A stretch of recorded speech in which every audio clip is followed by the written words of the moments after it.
আহা! এই বর্ষার দিনে বসে বসে হুঁকো খাবার মজাই আলাদা। বাইরে ঠান্ডা আবহাওয়া, আমার হাতে হুঁকো। কতদিন পর এরকম পরিস্থিতির সৃষ্টি হয়েছে। তুমি এখানে বসে বসে হুঁকো খাচ্ছ? রান্নাঘরে কি কাণ্ড হয়েছে জানো? আবার কি হলো গো? রান্নাঘরে একটা ইঁদুর মরেছে। তা থেকে এত দুর্গন্ধ আসছে যে রান্না করতে পারছি না। আচ্ছা বাবা, আমি কালকেই ওটার ব্যবস্থা করছি। পানা পুকুরের ধারে ফেলে দিয়ে আসবো, কেমন? হ্যাঁ, কালকেই ওটাকে ফেলে দিয়ে আসবে। হ্যাঁ গিন্নি, কালই যাব। তোমার ছোট ভাইকে বোকা বানিয়ে তো বেশ ভালোই সম্পত্তি নিয়ে নিয়েছো। তার বলতে, বাবার সম্পত্তির বেশিরভাগটাই তো আমার কাছে। 1 বিঘা চাষের জমি আমার, আর ওকে দিয়েছি ওই ছোট পানা পুকুরটা। ওই পানা পুকুরে মাছ চাষেও হবে না। এত ছোট পুকুরে মাছ চাষ করে কোনো লাভই হবে না। আরে ওর কোনো লাভই হবে না, আর আমি চাষবাস করে অনেক ধনী হয়ে উঠবো। আমার জন্য কিন্তু একটা সোনার সীতাহার গড়িয়ে আনতে হবে। হবে হবে, সবই হবে। আগে ফসল তো হোক, ধনী তো হই, তারপর তো হবে।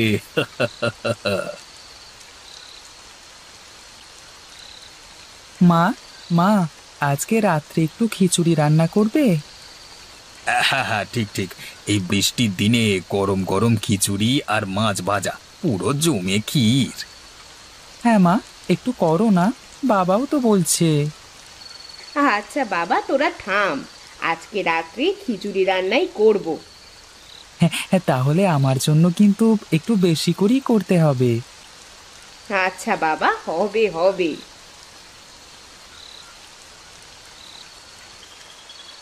আরে কি দেখছো? কাল আগে মিস্ত্রি ডেকে নিয়ে আসবে। চালটা ঠিক করতে হবে।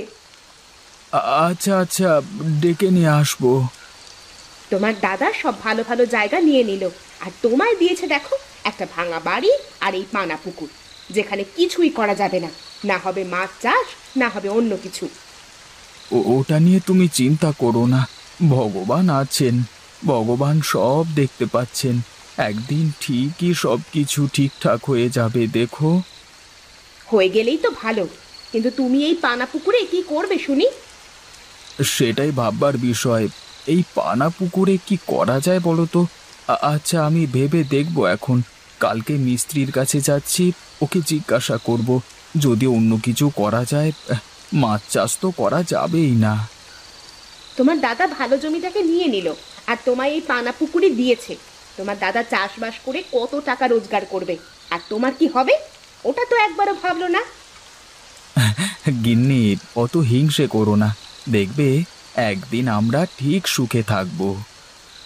আমি হিংসা তো করছি না, শুধু বলছি আমাদের দিন চলবে কি করে শুনি। সব সময় সততার সাথে কাজ করলে কোনোদিন টাকা পয়সা এবং অন্যের অভাব হবে না। কোনোদিন কাউকে হিংসে করো না। তুমি তাহলে গ্রামের বড়দের থেকে একটু পরামর্শ নাও। এই পানা পুকুরে কি করলে ভালো হবে? বেশি টাকা উপার্জন না হলেও দিন কেটে গেলেই হবে। হ্যাঁ হ্যাঁ, আমি কালকে যাব। সব সময় হাসতে থাকবে, দেখবে দুঃখ কষ্ট কোথায় হারিয়ে যাচ্ছে।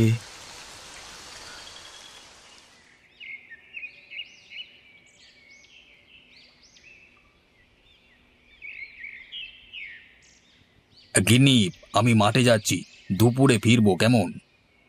আচ্ছা, সাবধানে যেও।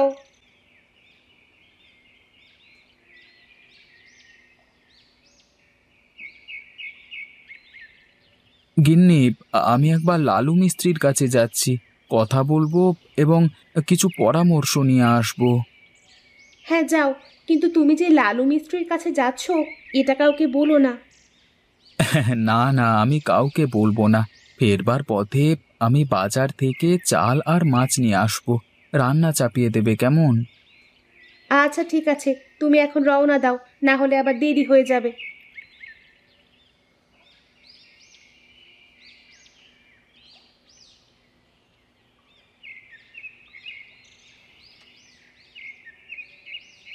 কেমন আছিস রে ভাই?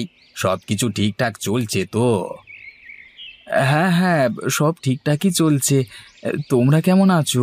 বৌদি, সৌম্য, সবাই ভালো আছে তো? হ্যাঁ হ্যাঁ, সবাই খুব ভালো আছে। তা এখন কোথায় বেরিয়েছিস রে? একটু বাজারের দিকে যাব, দেখি কি পাই। তুমি জমিতে যাচ্ছ নাকি? হ্যাঁ, তা কাঁধে কোদাল নিয়ে তো আর নিমন্ত্রণ বাড়ি খেতে যাব না, নিশ্চয়ই জমিতেই যাচ্ছি। আচ্ছা আচ্ছা, তুমি তাহলে তোমার কাজে যাও, আমি এখন আসছি, কেমন? হ্যাঁ হ্যাঁ, আমিও যাই। আমার আবার অনেক কাজ পড়ে আছে, অত সময় নেই আর বাবা।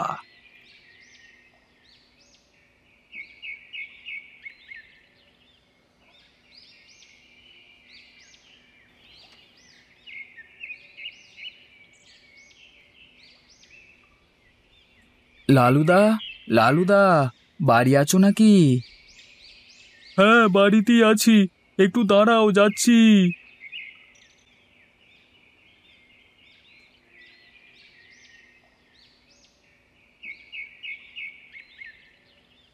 ও রঘু, তুমি এসেছো? আরে বসো বসো। লালুদা, আমার বাড়ির খড়ের চাল ফুটো হয়ে বৃষ্টির জল বাড়ির ভেতরে ঢুকছে, ওটাকে একটু সারিয়ে দিতে হবে।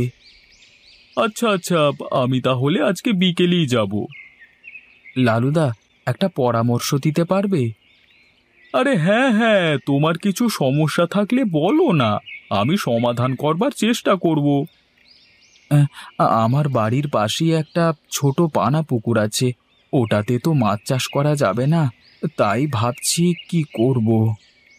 আচ্ছা, আমি আজকে তো তোমার বাড়ি যাচ্ছি, তখন গিয়ে পুকুরটিকে আগে দেখব, জায়গাটা দেখে তোমাকে বলবো কি করা যায়, কেমন? আচ্ছা আচ্ছা, আমি তাহলে এখন আসছি, কেমন? তুমি বিকেলে মনে করে চলে যেও, হ্যাঁ?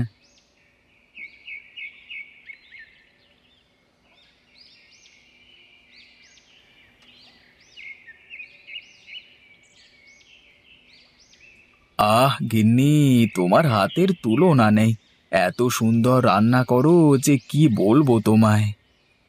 আচ্ছা ওইসব ছাড়ো তো, লালু দাদা কি বললো? লালুদা বিকেলে আসবে আমাদের বাড়িতে, এসে দেখবে বলেছে পুকুরের অবস্থানটা, তারপর বলবে কি করা উচিত। আচ্ছা তুমি খেয়ে নাও।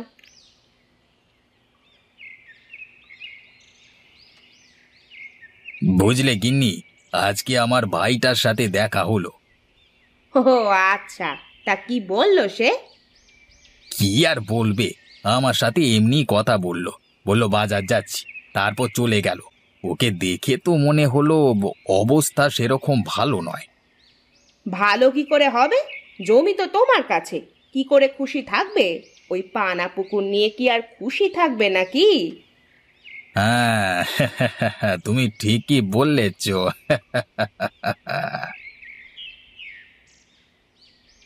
কি গো, লালু দাদা তো এখনো এলো না, আজকে কি আর আসবে না নাকি? আরে, আমাকে তো বললো আজকে বিকেলেই যাব। লালুদা তো ওরকম মানুষ নয়, কথা দিয়ে তো কথা রাখে। হ্যাঁ, ওই জন্যই তো বলছি, এখনো কই আসছে না তো। বাড়িতে মনে হয় কিছু কাজ আছে, হয়তো একটু দেরি করে আসবে, একটু অপেক্ষা করেই দেখা যাক, তাই না?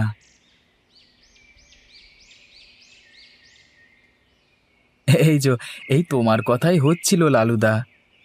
কেন, আমি আবার কিছু দোষ করলাম নাকি?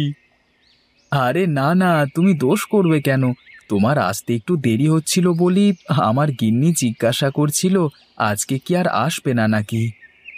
ও আচ্ছা আচ্ছা, আমি আসতেই তুমি ও কথা বললে, তাই ভাবলাম আমি আবার কিছু করলাম নাকি। আচ্ছা চলো, তোমাদের পানা পুকুরটা দেখে আসি, চলো। হ্যাঁ চলুন, দয়া করে একটু সমস্যার সমাধান করে দিন, বড়ই বিপদে আছি আমরা। চলো লালুদা, পানা পুকুরের অবস্থানটা দেখে আসবে।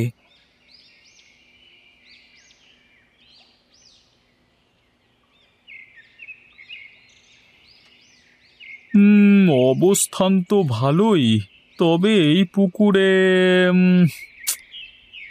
লালুদা, কিছু বললে নাকি? আরে না না, কিছু বলিনি।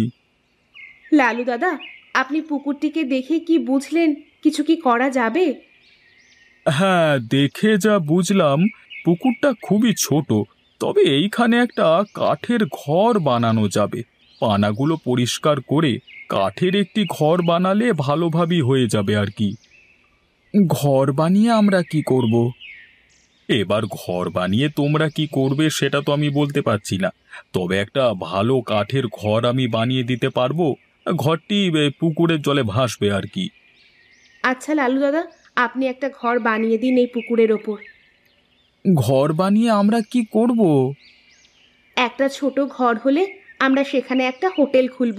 হোটেলটা যেহেতু জলের ওপর ভেসে থাকবে, মানুষজন অনেকটাই আকৃষ্ট হবে আমাদের এই হোটেলে আসার জন্য। হ্যাঁ, কথাটা তো তুমি ভুল বলনি। গ্রামে অনেক হোটেল থাকলেও আমরা তাদের থেকে একটু কম দামে ভালো ভালো খাবার রান্না করে দেব। দুপুরে ভাত, মাছ, মাংস যে যেমন খাবে। রঘু, তোমার গিন্নি একটা ভালো বুদ্ধি বার করেছে। এটা করলে তোমাদের মাসে মোটামুটি ভালো ইনকাম হবে। হ্যাঁ, আর আমার গিন্নির হাতের রান্না তো খুবই ভালো।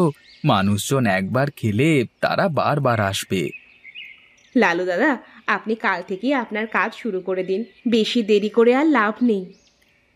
আচ্ছা, আমি তাহলে কালকে সকাল থেকেই কাজটা শুরু করে দেব, কেমন? হ্যাঁ, গিন্নি, একটা ভালো উপায় বের করেছো।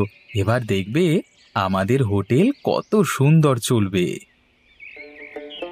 কিছুদিনের মধ্যেই পানাপুকুর পরিষ্কার করে একটা বেশ ভালো বড় ঘর তৈরি করে দেয় মিস্ত্রি।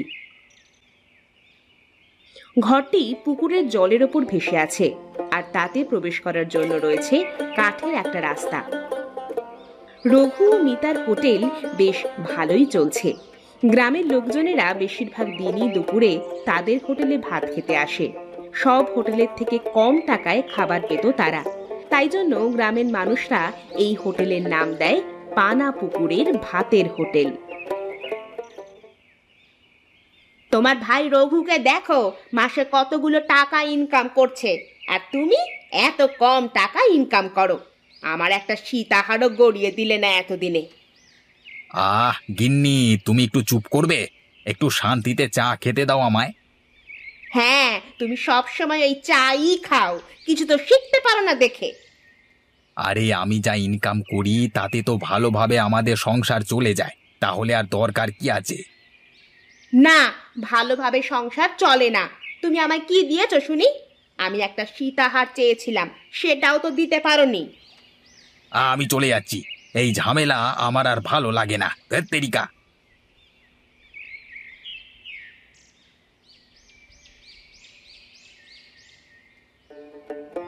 এইভাবে রঘু সততা আর নিষ্ঠার সাথে কাজ করে অনেক ধনী হয়ে যায়, এবং দিলীপ আর ডালিয়া হিংসায় আর সুখী হতে পারে না।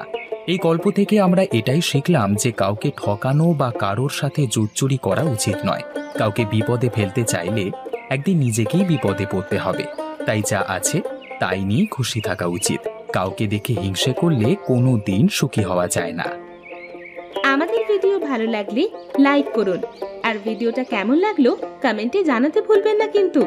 এই রকম গল্প নিয়মিত পেতে চ্যানেলটিকে সাবস্ক্রাইব করুন, আর অবশ্যই বেল আইকনটি অন করে রাখবেন। আমাদের ভিডিও সবার আগে পৌঁছে যাবে আপনার কাছে। ধন্যবাদ।